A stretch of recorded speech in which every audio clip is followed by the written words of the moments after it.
Hello, everybody. It's Ian Blackburn. I'm sitting right now in Portugal on our trip in Evora and having a fantastic time eating our way across Portugal.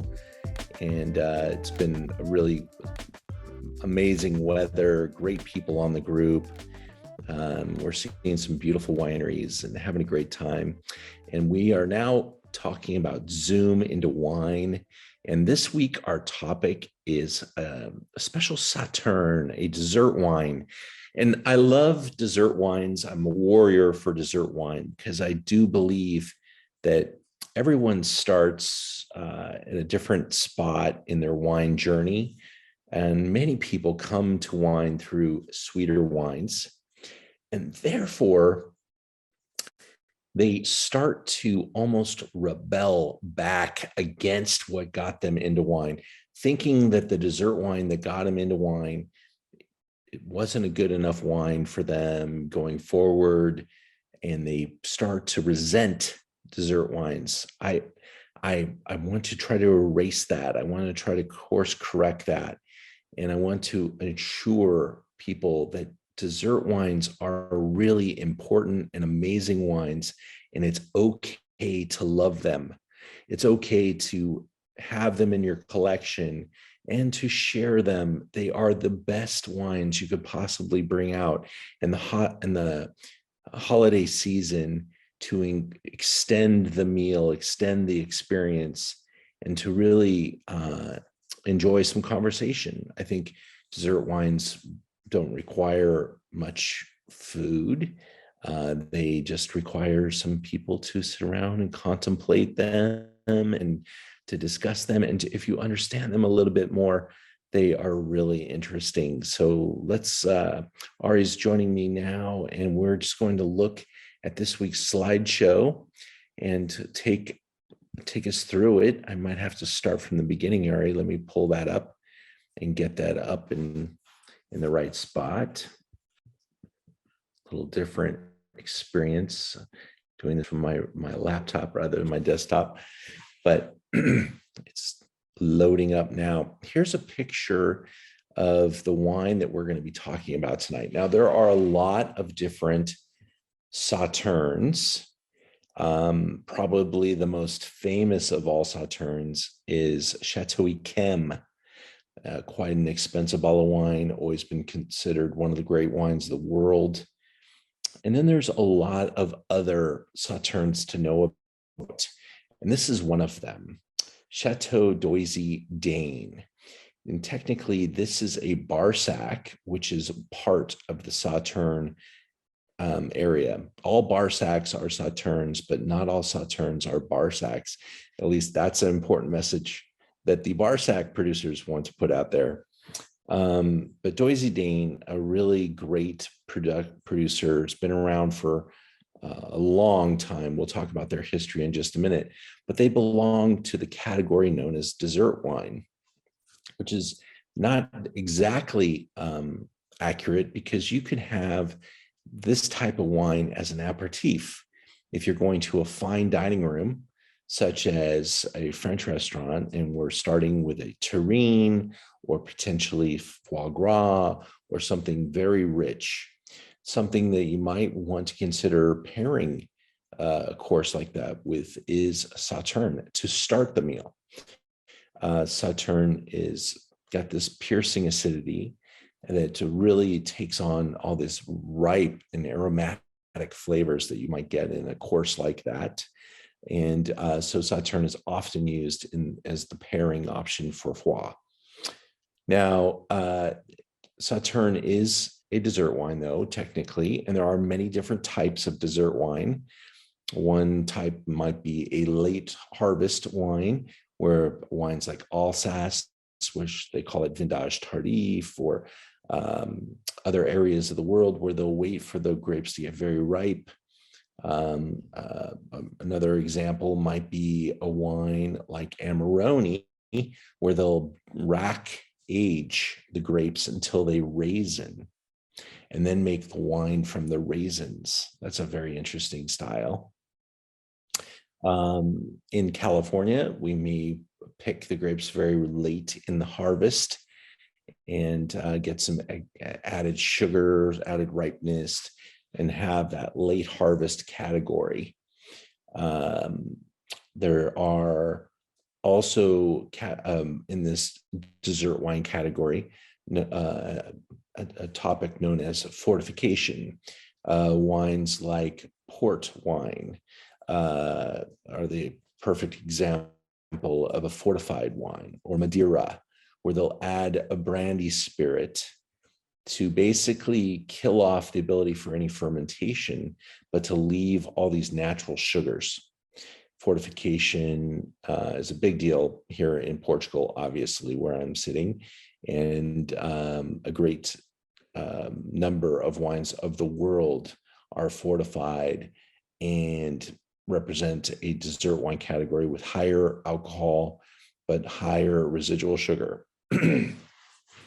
What we're going to taste today, though, comes into another category of dessert wine, and those are the wines that actually get the noble rot, botrytis. Botrytis is basically a very specific type of fungus that lives on the moisture in the grape and causes the grape to shrivel, lose its water content, and all you're left with with botrytis is this amazing, almost honeyed essence of the grape. And that is really something that separates botricized wine from the other categories, is this nectar approach to working with this very sweet collection of information that noble rot produces. Now, imagine, if you would, for a minute, you're a very wealthy landowner and you tell your team to wait for you to get back to your vineyard.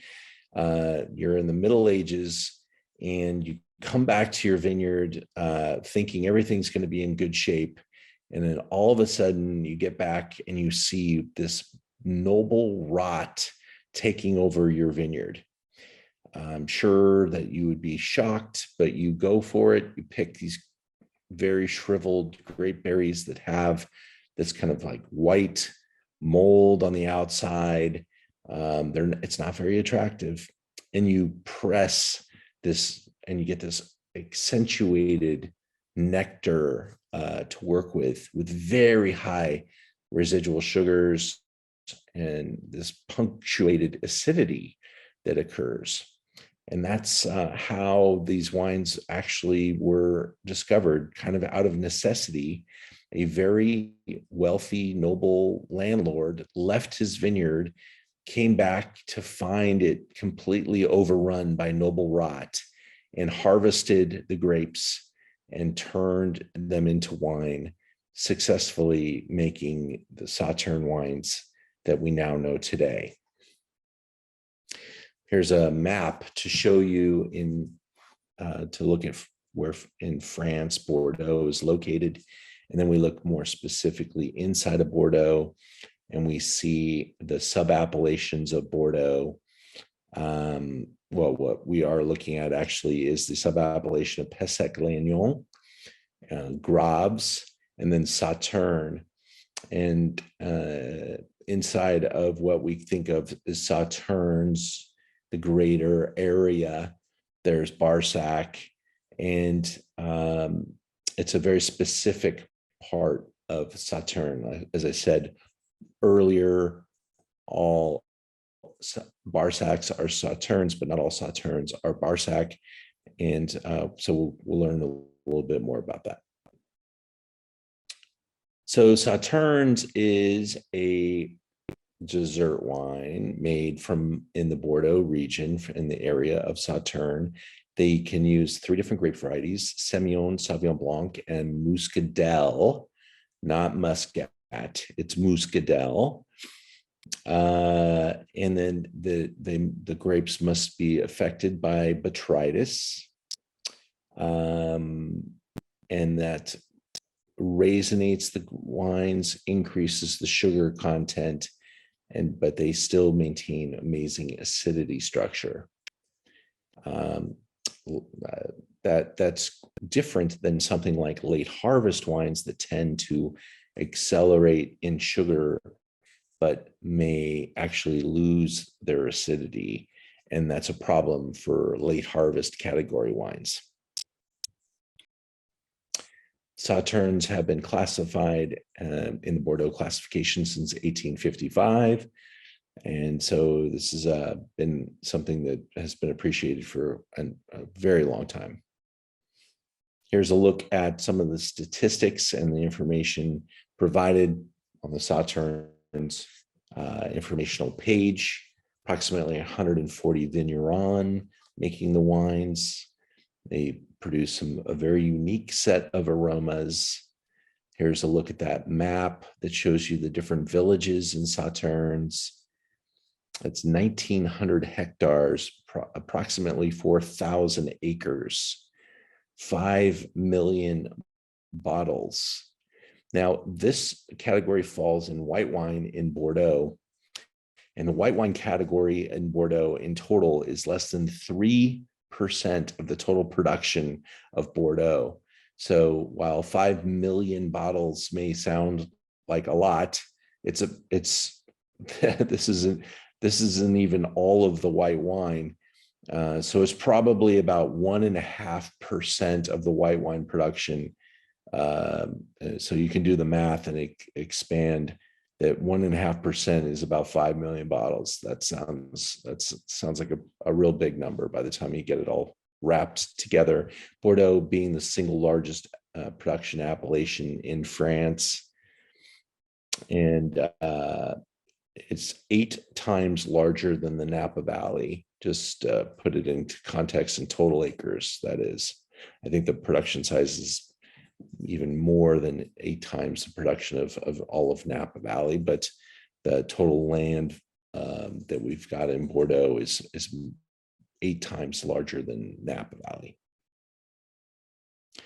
So the wine that we're tasting tonight is Chateau Doisy-Daene Barsac, which is in Sauternes, which is in Bordeaux, which is in France.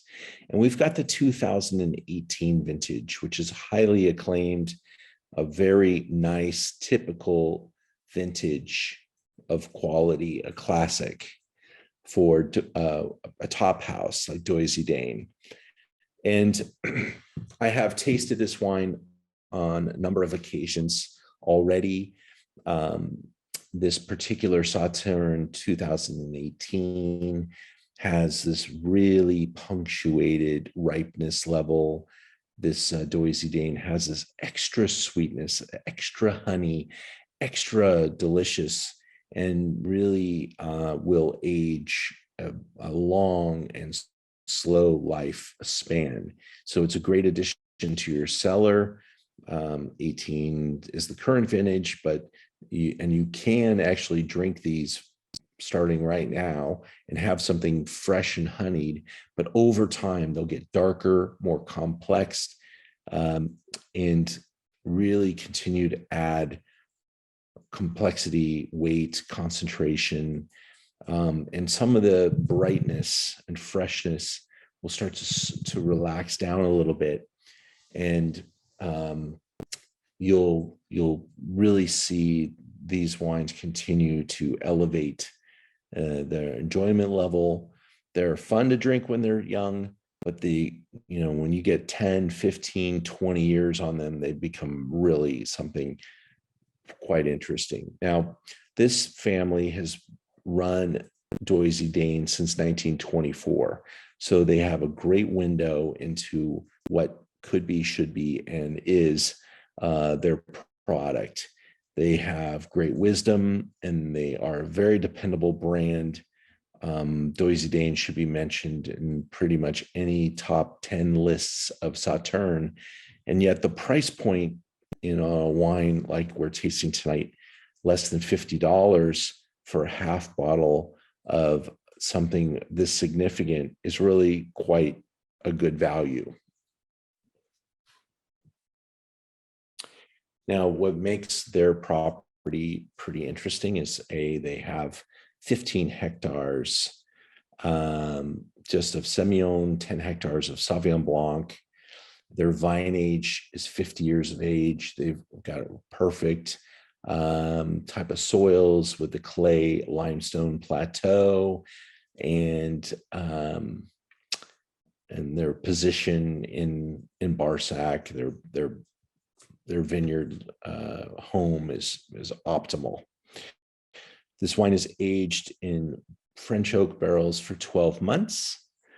And I believe you can actually taste, and if you get a chance to try multiple vintages of Doisy-Daene, you'll see a consistency in its approach because of the property that they own, the way it's been farmed, the vine age, and there's a style to their Barsac wine that's pretty distinctive.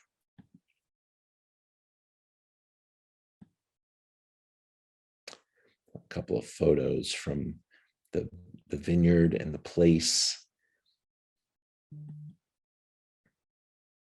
Look at their shea.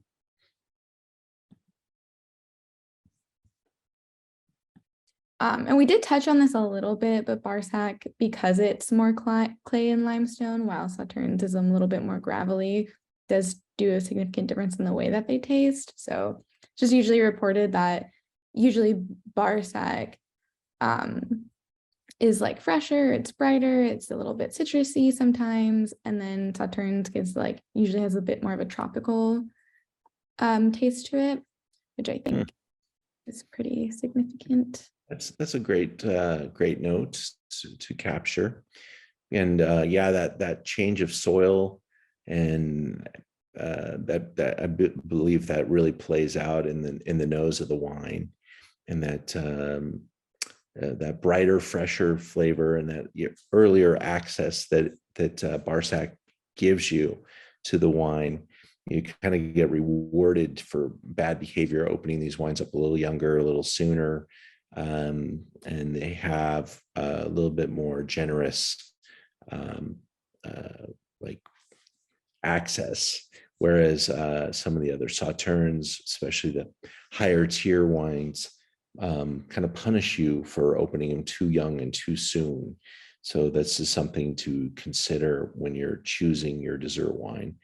And Doisy-Daene, again, is pretty consistent. So you can depend on their wine being a particular style. Well, this particular episode of Zoom into Wine is being shot while I'm on the road in Portugal. I hope that you enjoy the Barsac wine and you feel that richness that is Sauternes, that weight, that concentration, that high residual sugar. You might be looking as much as 150 to 175 grams of residual sugar in this wine. That's grams per liter. You don't need a lot of this wine to really achieve a level of satisfaction. Once you open the bottle, you probably have 6, 7, 8 days. If you have a Corvin, this wine can go for a very long time in your refrigerator. It's wonderful to have in stock and available for that moment. Just have a little something special, top off a meal, share with friends and family. So I think we all just need to find more opportunities to share dessert wine, because they do make life a lot more interesting. These wines have great character, and they really do extend the conversation. Maybe it's a little bit of that sugar too that kind of puts us on a little bit of a different plateau at the end of a meal period. So enjoy your Sauternes, enjoy your dessert wine, travel the world, taste the great wines of the world. Sauternes is one of them. It's a really important category. Me personally, on my dessert wine list, I put Sauternes, Selection Grand Noble, potentially Tokai from Hungary, Tokai Azu. Really like a South African we have a wine from South Africa that's matte, dried grape varieties that are just really incredible to be able to try that particular dessert. So at some point, we'll have a little side-by-side tasting of dessert wines so that you can see and taste and explore them and compare. But this is a classic, and it's an important one. So enjoy it with your holiday celebrations in the coming weeks. And we'll be doing another Zoom on a different bottle next Wednesday. Which wine is that? Is that our Madeira Zoom, Ari? Yeah, that's going to be that 15-year-old Malmsey. Excellent. Well, being in Portugal now, I'm going to start consuming some Madeira in preparation for next week's Zoom. If you'd like to join us, I will say the one benefit to opening up that bottle of Madeira is that it doesn't go bad. So you can open it up this year and we could talk about it next year, and that wine is still going to continue to stay fresh, and Madeira is very special that way. So join us next week for another session of Zoom into Wine as we explore Madeira next week. And we thank you for joining us.